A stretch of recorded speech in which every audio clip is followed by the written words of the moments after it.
everybody out there in metropolitan Boston. Welcome to Toward a Quality of Life, being recorded at the Roxbury Studio on September 29th of the year 2000. We have had a beautiful autumnal day, a bit chilly, nevertheless beautiful, and making it easy to forget all the bad weather, impossible weather days that we've experienced in this year to date. Mainly, I will be talking more in the political and psychodynamic aspects of political realm tonight, but I will begin with a few items, kinds of items that we keep track of on this show. One is an item about genetically engineered corn. I heard recently on the news a few days ago that some big concern, I thought it was Taco Bell. If someone knows better, you can email me and let me know, but I believe it was that concern, had to recall a great many of its tacos because the corn in it was the genetically engineered type. Maybe it was the BT corn, and this corn was thought to possibly be a risk for people who would be allergic to it, or that it could cause allergic reactions in some people. And that's very interesting, because where is the information being held or gathered or known, so to speak, that this corn can cause allergic reactions, when all the time we're being told that don't worry, genetically altered grains are okay. A company recalling a great many tacos made with genetically modified corn.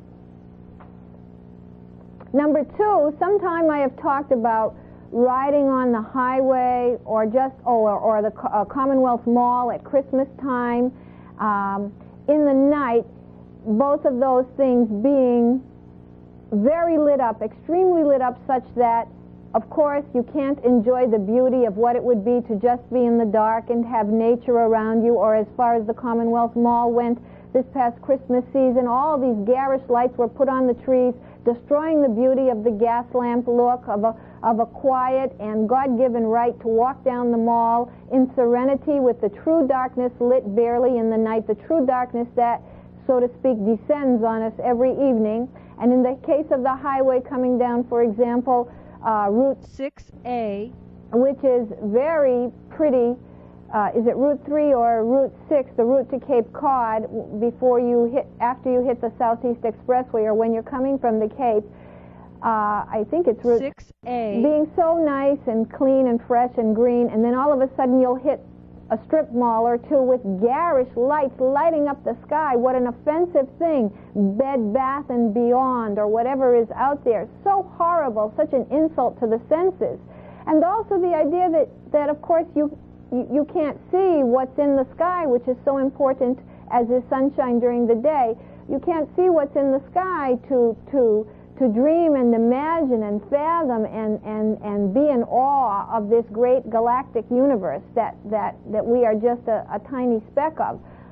And I bring this up today because, again, this past week I heard about an organization called the Dark Sky Organization, which has exactly those kinds of ideas and is trying to get cities, especially cities like Los Angeles, to stop lighting up the night to such an extent that nothing can be seen. The sky is sort of like itself lit. When the night comes, the night is supposed to be the night. The day is the day and the night is the night, and the night has its own kind of wonders and solaces and soothings to the human psyche.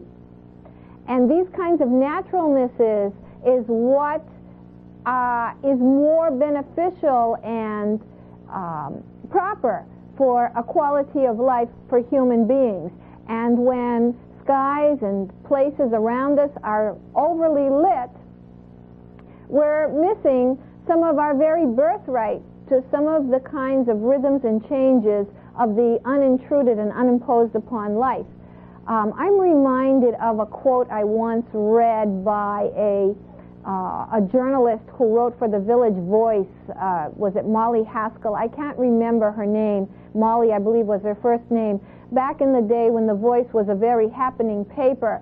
And she had a quote that said, "Your right to wear chartreuse ends at my eyes."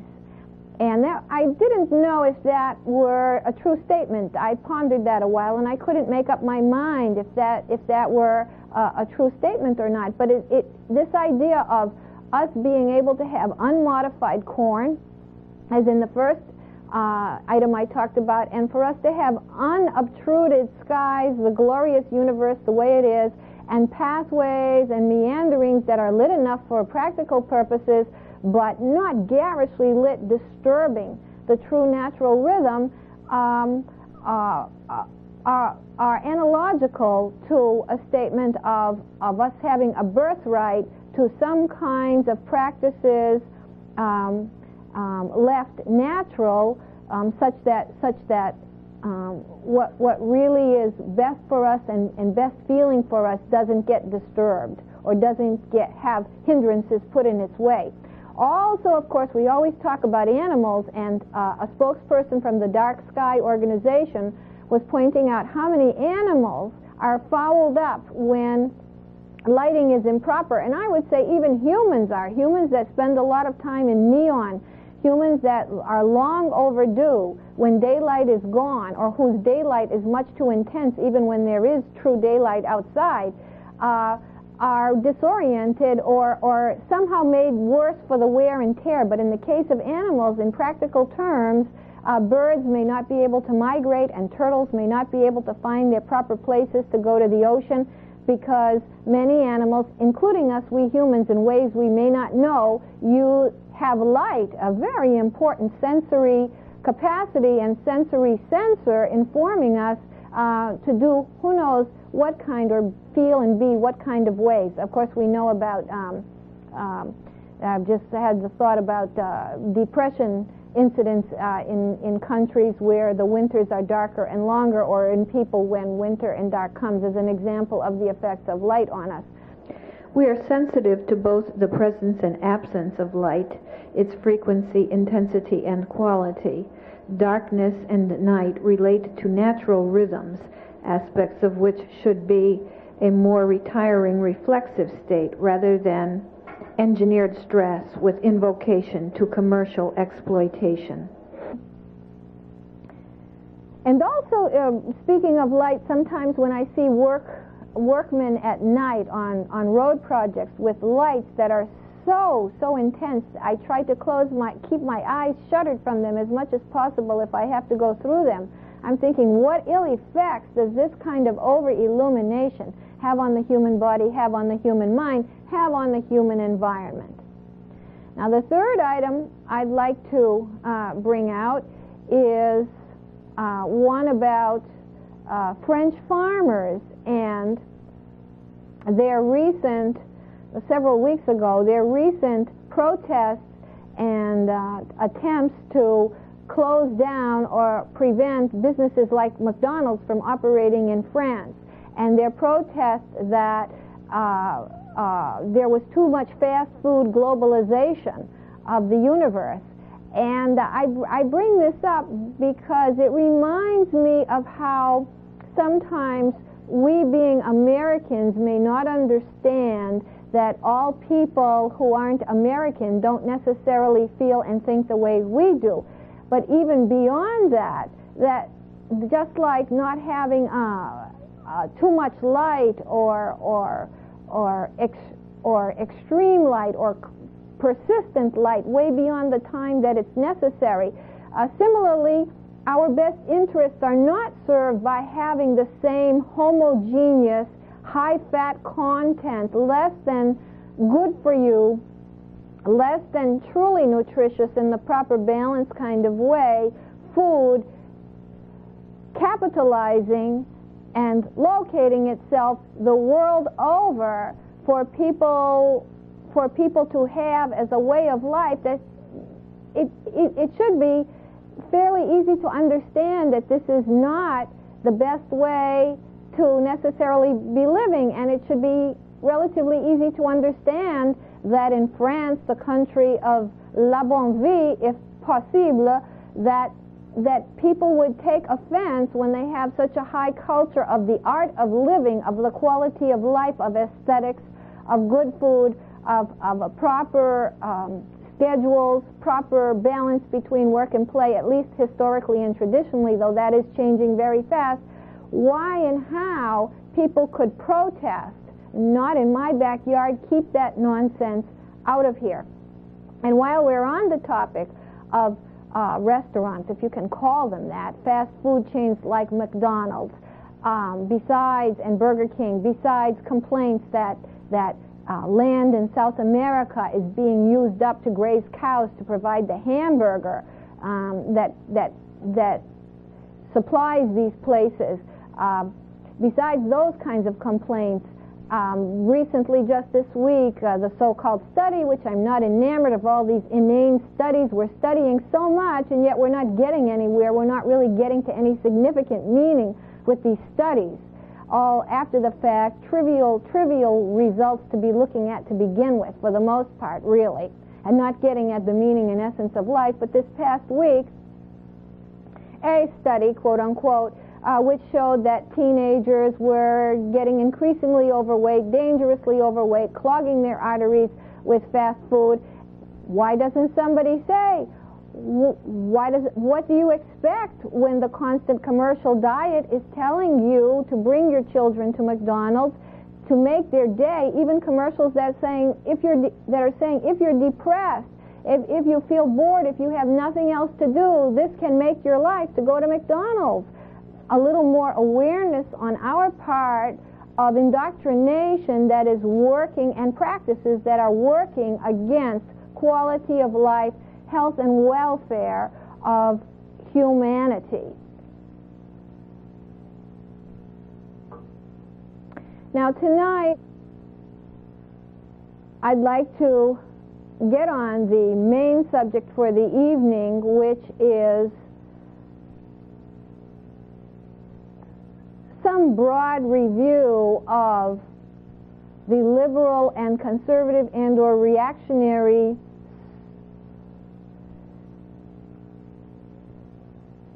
sides and preferences and characters and personalities of people as groups and as individuals in the country, and especially as this relates to our politics and the way we are living our life, the sort of socio-cultural system that we have as a group of people together, the ideas we hold, the policies we want to enact, and so on. And I'll begin by zeroing in on Mr. Ralph Nader, who is running as a Green Party candidate in the current election, which is not too many weeks away for President of the United States. And Mr. Nader is very well known and respected in many quarters. I would hope all people in the United States respect him. I don't see what would be to disrespect him for.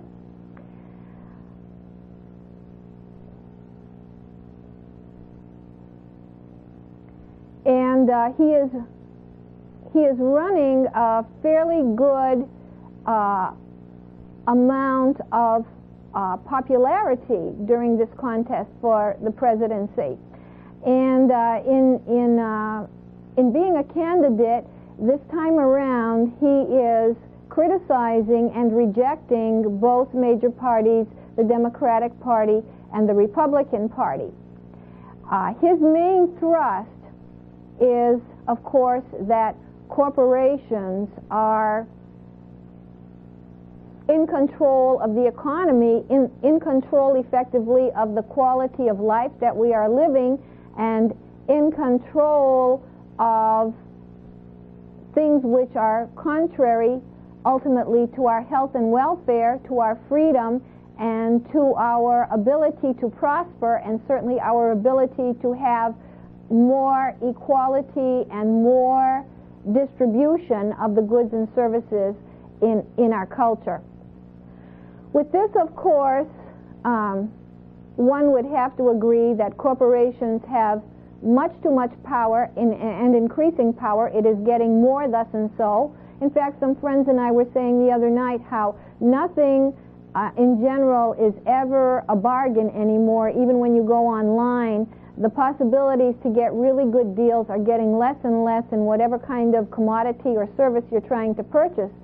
And this is because of the conglomeration of business in the economy, such that the to and fro of opposing forces that can compete with each other when there are many more entities offering the same kinds of goods or services is being evaporated, is being obfuscated.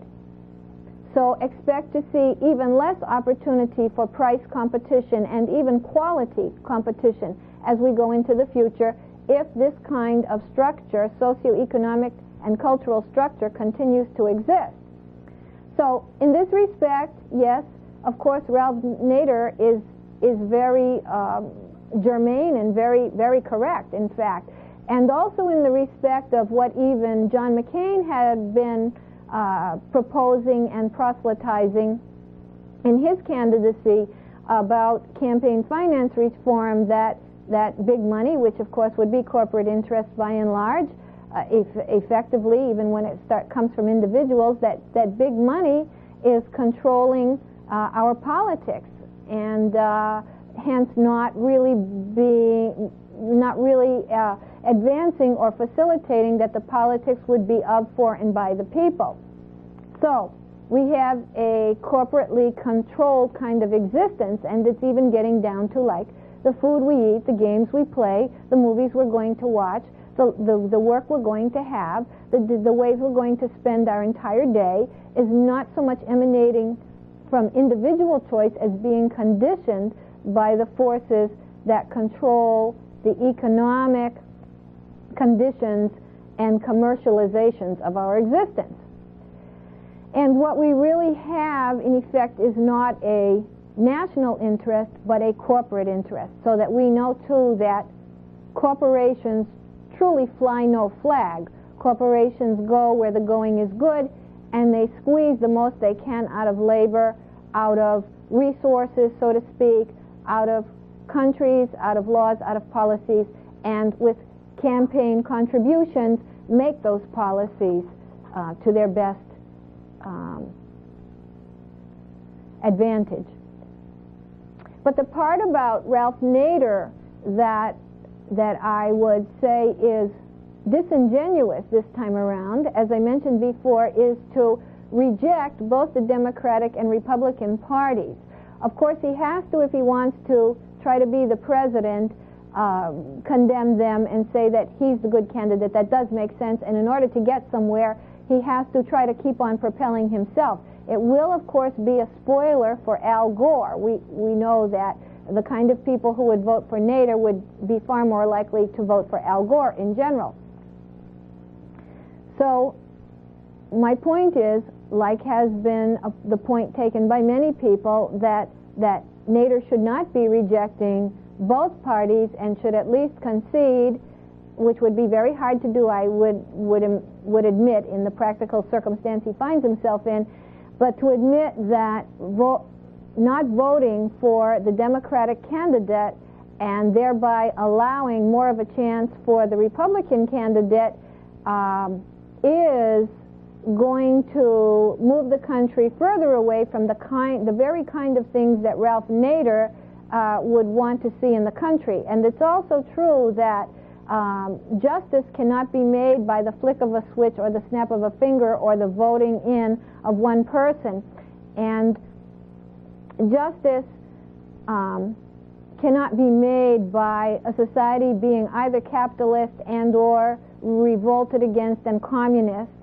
All these kinds of ways that history has shown humans to coexist on a political level are fraught with the human condition of dishonesty and the desire for power and the hoarding of goods and services and the privilege for the few. That is a human hierarchical way against which we are always pitted in our struggle to live together.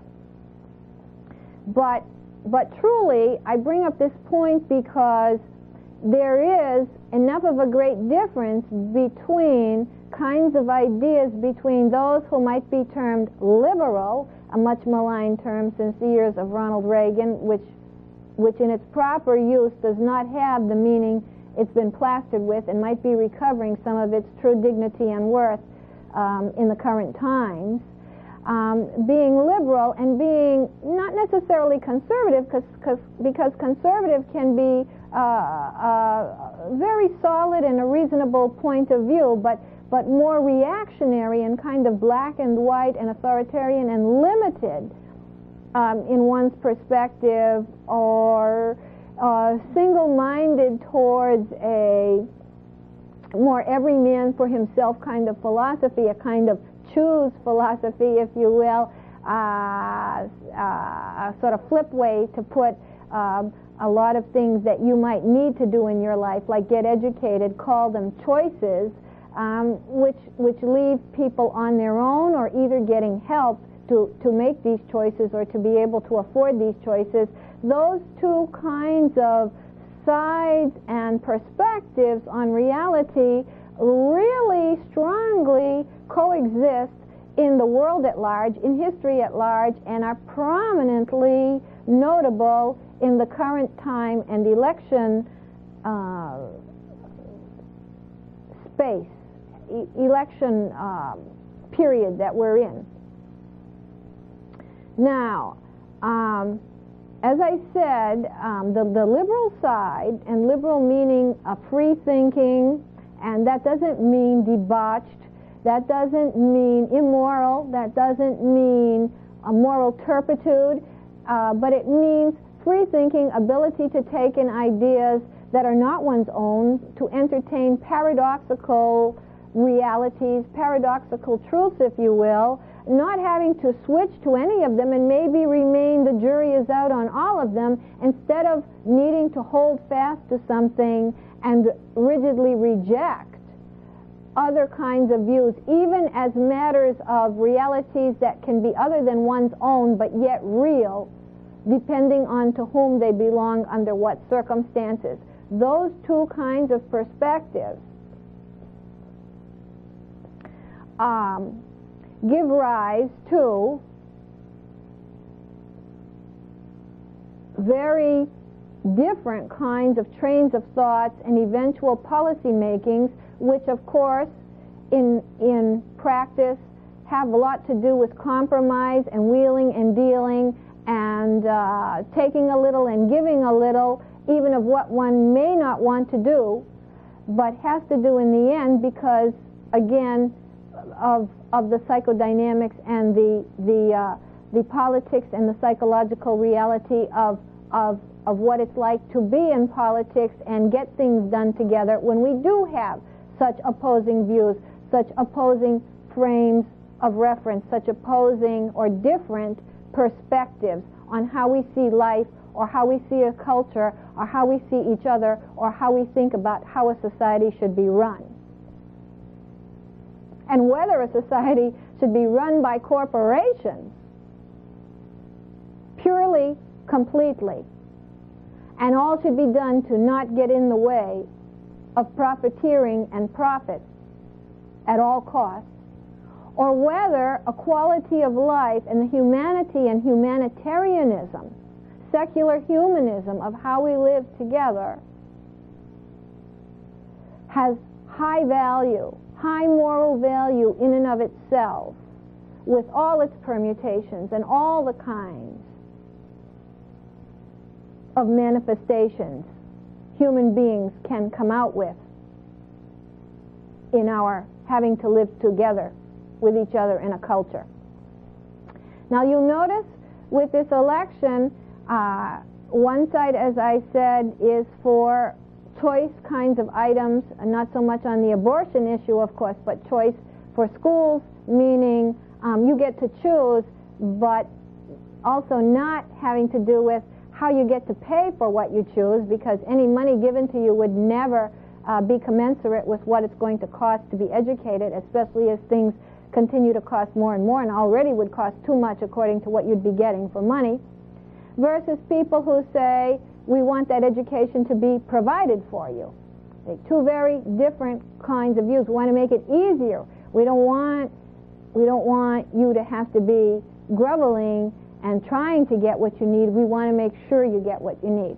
Two at the extremes of the opposites. One side suddenly bringing up again, as in the Reagan years,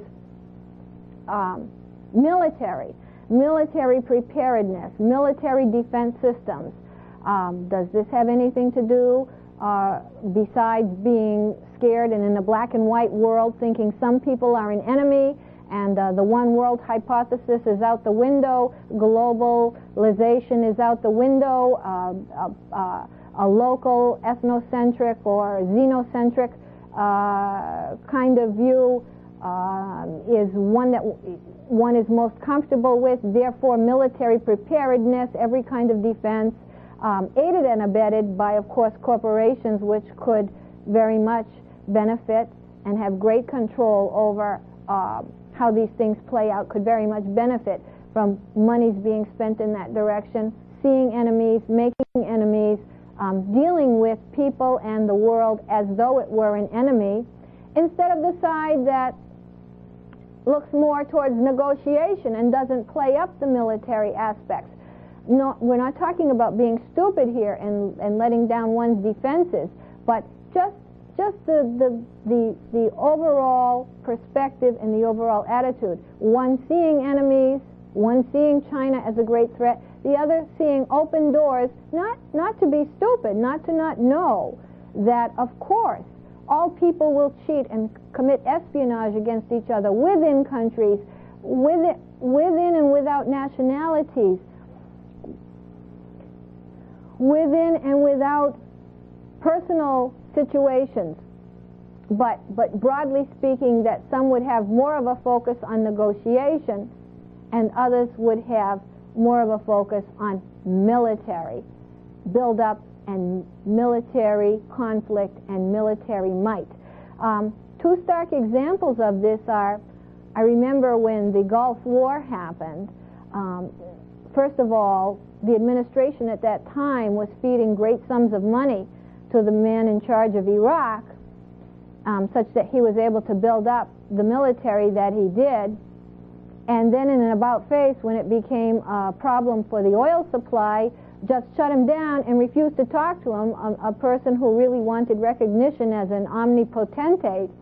And therefore, the reaction of the administration was to say, to hell with you, if you don't move your troops, we're going to blow you off the area. And that's exactly what happened. There was very little attempt, I recall, to somehow concede under sort of a semi-terrorist situation, and we know the Gulf got really polluted with oil, and a lot of animals and environment were ruined, and the camels in the desert that got decimated, and the baboons that walked the desert, and all the bad things, and of course the Gulf War syndrome and so forth.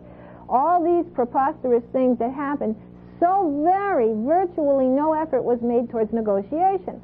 On the other hand, in the 70s, there was a president, namely Jimmy Carter, which people may like him or not, whose claim to fame, I heard him speak recently, was that during his tenure, he claims that no bullet was ever shot, no bomb was dropped during his time by our military in any kind of aggressive way or in reaction to something, and he was very proud of that. So here we have these liberal and more reactionary, sometimes what's broadly called conservative, though conservative is its own special term and can encompass a much broader perspective under its umbrella than it commonly is used as.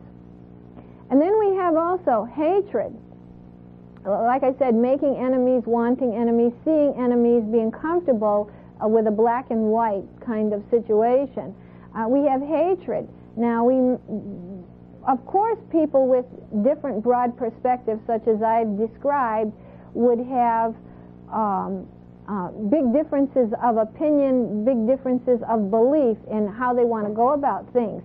But the question is, even though these differences exist, is it not the case that, on the one hand, the differences are just there and will be struggled against by, say, the liberal side, but on the other side, on the reactionary side, isn't it often the case that the differences are held with venom and despising and hatred and animosity and vengeance and revenge desire. In other words, like we see some people who apparently really, really despise Bill Clinton, and it's hard to imagine how you could despise him, disagree with him, think he's done wrong things, dislike, disdain his morality, if that's what you think he's all about, is a bad morality, and so on. But to hate him so that were he even to be in his grave, to still stick stakes in the grave, to continue to try to kill him, or to kill his wife Hillary, to try to stomp on them and hate them and despise them beyond just having a difference of opinion. Don't we see those kinds of differences? And just for the record, too, what would be this so-called right-wing conspiracy? Not that we're on this subject right now, but do we really mean people meeting in a room on a certain date, taking pictures, or sitting around the table conspiring? Or do we mean a kind of vengeance and hatred that goes, hatred is blind, just like love is blind, that goes beyond reason? We're trying to talk here about reason and enlightenment that wants to see bad things happen, that wants to not only get the way that is desired, but decimate the way that is not desired. Now, we also have differences of people wanting to have the death penalty or wanting to have so-called criminals thrown into jail, 3 strikes you're out. In fact, Bill Clinton signed that legislation, which myself and many people see as highly unfair in its consequence for people who are sitting in jail for relatively minor offenses but have 3 strikes against them. Especially people up, of course, on drug charges, especially people using drugs, even drugs like marijuana, and being put in jail over that. But the idea, let's look more specifically at the death penalty. Maybe the reactionary, the black and white kind of perspective would want somebody to be hanged, burned, fried, done away with. You just wipe your hands clean. That's easy enough. Close the door, get rid of the bum, sweep the neighborhood. The liberal, not being reactionary, is like, well, wait a minute now. What are the extenuating circumstances here? Who are we to judge? There are different philosophical avenues and waveforms of thought about this. Not to be lenient, not to like crime, but to A, dare to not judge or condemn in the most highest order capacity, and B, to also reason beyond what seems like an easy and efficient kind of punitive, harsh way of being. That if something is in the way and you don't like it and it's a threat to you or to society, just rid yourself of it, execute it, get it out of your face, be done with it, and that being done with it will feed back to show other people that they shouldn't do the same kinds of behavior.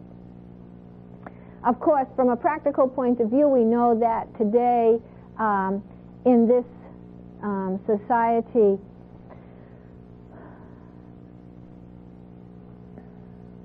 people are often more than willing to kill themselves and don't think about consequences. That's the psychology that, in a way, or the attitude framework that many people have reached, kind of a more psychopathological, if you will, motif that runs through the culture at large.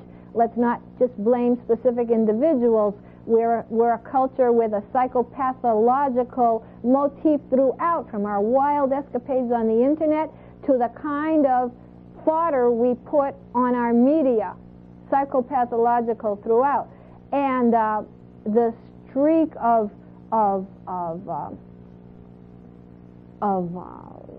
ways of thinking and feeling that many people have incorporated and developed into, or become, I should say, is to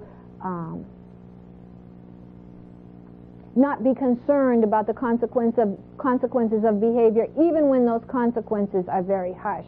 So in a practical way, that whole idea, in fact, is not working.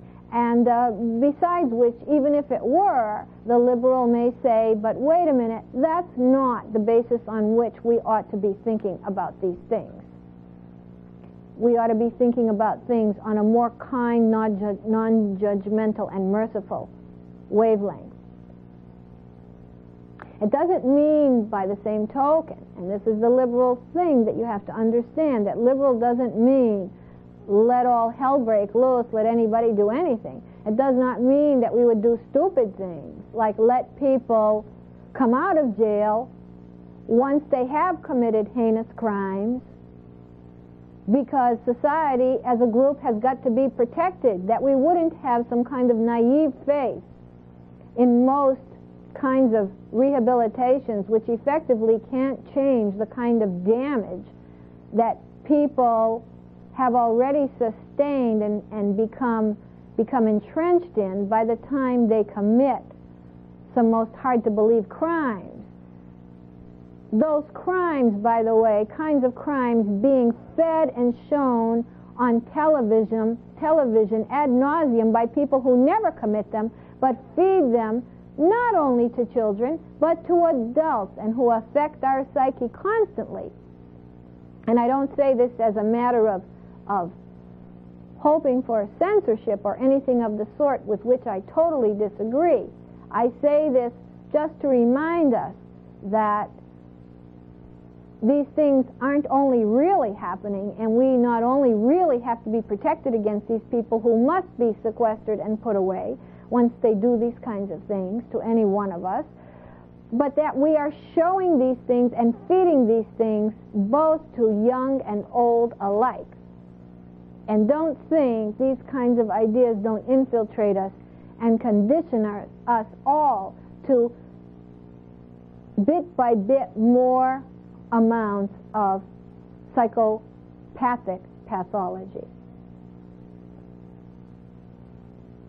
Then we have basic perspectives of different types, the two types, the liberal and the reactionary, and or what's often too easily called conservative. We have some believing in profit at all costs, the capitalist system, the absolute prohibition of impeding anything that would get in the way of pure capitalism. And we really may have pure capitalism today. In other words, he who has the capital has the ism, versus what is supposed to have been a laissez-faire kind of economy where everybody had a chance to compete. It's no longer like that due to the corporate kinds of organizations and meta controls that I referenced earlier. But you might have people who say, profit is not the only motive in life, whereas others are, don't you dare mess with profit. Profit at all costs, so that we can't get too heavily into regulation. We can't get too heavily into environmental protection. We can't get too heavily involved in medicine, socialism, socialized medicine. We can't get too heavily into education. We can't get too heavily into care centers for children. We can't get too heavily into unions or workers' rights. That it's got to be profit and profiteering unimpeded. Two different kinds of views at odds with each other. And by the way, while I'm on the idea of profit and profiteering, it's interesting to note that there are new twists to this game in our capitalist culture that put on a veneer or a veil of nonprofit innocence or community-oriented innocence, but in effect are grabbing power and control and capital in the same ways as the outright producer of goods and services for commercial gain is doing. And I'm thinking, for example, of companies that on the one hand are grabbing, say a bank, are grabbing great fees from their customers for things that are automated and cost them pennies or less, fractions of a penny, can't even be truly calculable to so-called service these things because they're all automated, and capitalizing, just grabbing money from consumers, so to speak. And I hate that word because we are not consumers. That's a new definition. That's a new neo-capitalist definition of human beings, resources and consumers. Morons. But grabbing on the one hand fees and royalties, if you will, for passing go or passing their bridge, their toll bridge, their toll gate. And on the other hand, being proud sponsors of community involvement, community events. So they're putting forward an image of community caring, good, do-gooder for all people, while they rob the community, so to speak, of its very nickels, dimes, quarters, dollars, and $10. And then there are these same corporations, Nike, putting on events that help handicapped, help the Special Olympics, help diseases, who knows what they help. They're really helping. They're all over the place. And of course getting their name advertised. But, oh, wait, behind the scenes we hear exploiting workers and ruining the breathing and the environments with their rubber and synthetic rubber products that they're using to make these highly costly shoes, which get paid, again, a very tiny fraction on the dollar to be made, some more to be shipped, certainly more to be marketed, etc., or stored, and a lot to be marketed. But getting to charge the great fees for the products, which may not be all that good for people in the way they're made, and maybe not doing such nice community things at roots and sources that aren't obvious to the naked eye. And then, you know, the worst, the most insidious, and the most twisted and kind of slap in the face examples of new games in neo-capitalism are community groups themselves, so-called people who weren't as privileged as maybe bankers and so on, who now affiliate themselves with the powered interests or the capital interests and support their causes and band together with them in development projects that supposedly are good for the community but go right along with the message and dictates of the sponsors and funders and capital acquirers that they're affiliated with. For example, I saw some community groups of Hispanic, I believe, and Afro-American leaders in some city or from across the nation on, I was watching on C-SPAN, talking about how they wouldn't go along with some of the environmental proposals to cut the fumes and the emissions from the burning of fossil fuels that goes on in the community, causes asthma to children and so on.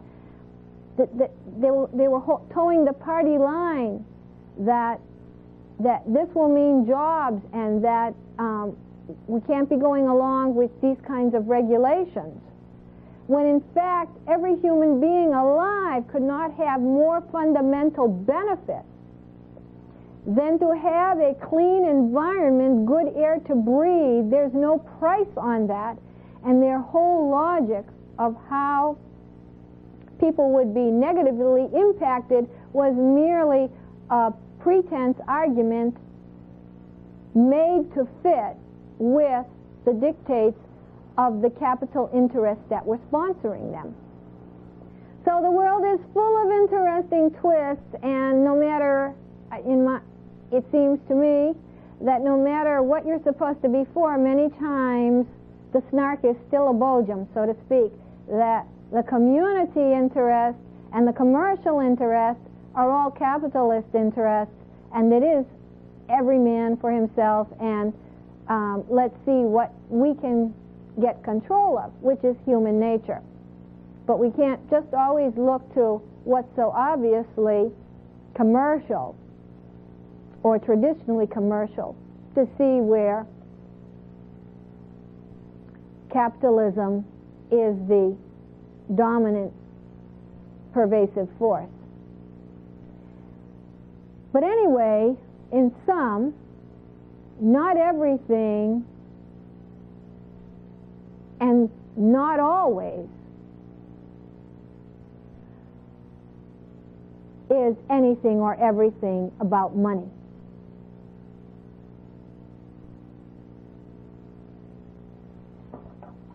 And certainly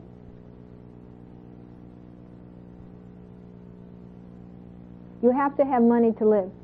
Certainly you have to go to work. Certainly your work should bring you joy. Certainly you should want to do something, and hopefully you're fortunate enough, bold enough, courageous enough,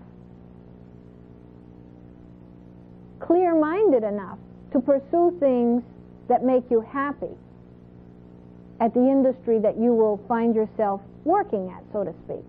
Hopefully you will take to heart to try to find what really makes you happy in order to make some money, in order to have some financial gain, and in order to take care of yourself, in order to carry your own weight. That's very important. But more than that, and that is essential, that goes without saying, that has to be in place. But more than that, not everything in life, and actually most everything in life, is not about money. The idol that we worship, or worshiping any idol at all, is not in truth the dollar, is not, if we were to be proper thinking, the dollar or the people who have the dollars. And the way we look at things, and the way we analyze things, and the way we judge the worth and value of things, and the way we protect them or don't protect them, is not about money. Medicine is not about money. Should doctors make money? They certainly should. Should people who aren't involved in the provision of health care make money over and above in purely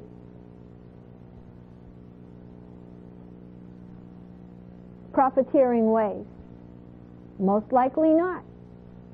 Do the people who provide the health care need to make a good living? And if you work really hard at something, should you make a good living? Certainly you should. But is medicine about money? Is medicine the art of medicine? Is medicine the freedom to perform it in the best and most noble way one can? Are schools about money? Or is schools about places of trying to indoctrinate people, if you will, get things into their minds, show them how to do things that they wouldn't probably learn as fast or even maybe be aware of without people prompting them, drilling them to do it?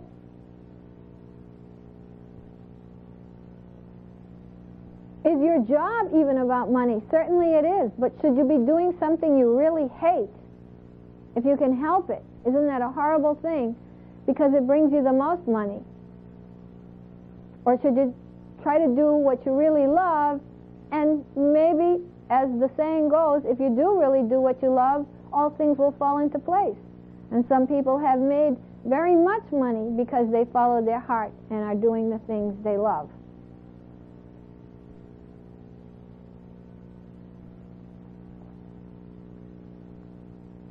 So we are ending this lecture for this evening, and I have very much more to say on the subject as usual. Time runs out, but you do know that how much I do go on. And we've but scratched the surface of this whole dynamic of the left point of view and the so-called right point of view of the liberal, all ideas can be included, even if I don't adopt them as my own, but I can, like, even if I reject them, know they exist there, have paradoxes coexist in my mind, versus have a black and white world, which I want rigidly adhered to and expect others to adhere to,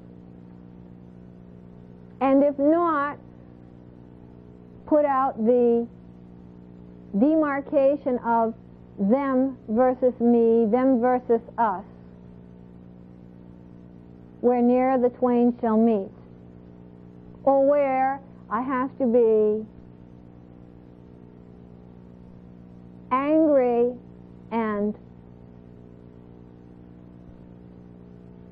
trying to perpetrate a chokehold over the free thinker, the free doer, not the rascal, not the one who is slovenly in how he carries on his existence.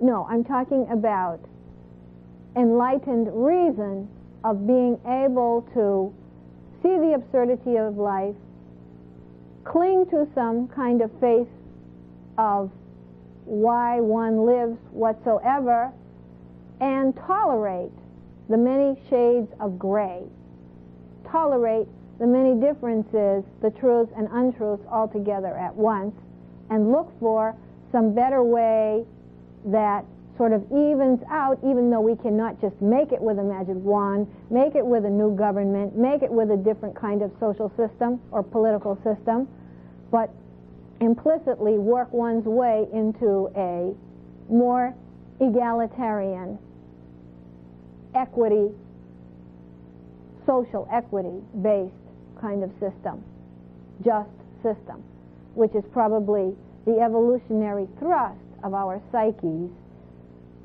whether we want to open up and be more determined about that or not. So I say good night to you for this evening, and I look forward to talking to you again soon. Good luck. Open your heart and your mind to thinking awareness. Love the environment. And try to dig it or understand it. Or if it has to be put down, put aside, kept away, closeted, jailed, whatever, do it without vengeance, hopefully. Do it without hatred. And do it without being punitive and loving to see that people get what they deserve. Because nobody deserves anything and everybody deserves nothing. And really this whole notion of deserving is not the most accurate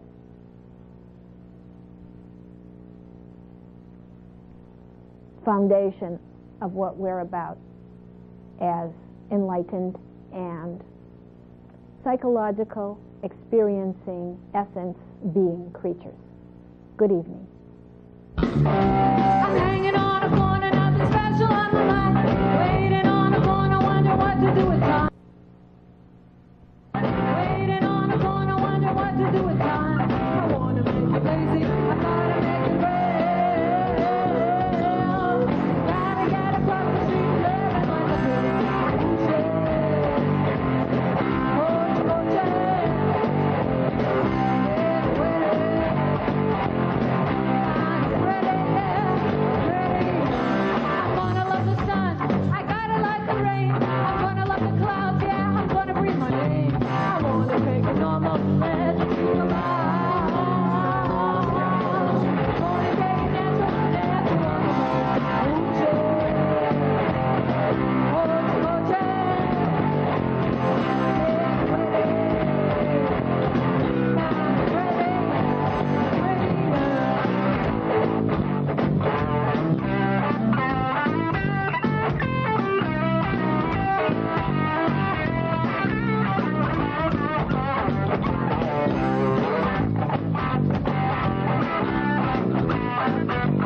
University at MIT and asked the main researchers there, I am really eager for science, and all to that cause, I am here to volunteer myself. You can use me because I want to help science.